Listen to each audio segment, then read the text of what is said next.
Hello everyone, welcome back. In today's video, I'll show you how to log in to your WeTransfer account in 2026. Whether you're using WeTransfer to send large files, manage transfers, or access your account, this step-by-step guide will help you sign in quickly and securely.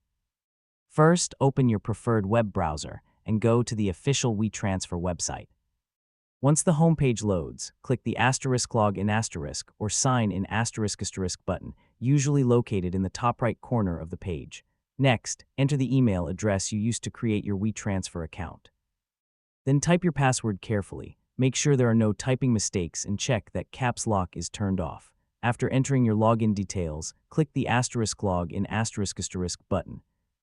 If your email and password are correct, you'll be taken directly to your WeTransfer dashboard.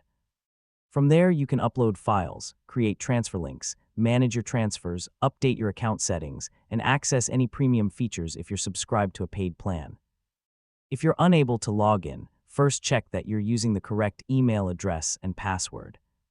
If you've forgotten your password, click the ** forgot password * option and follow the instructions to reset it.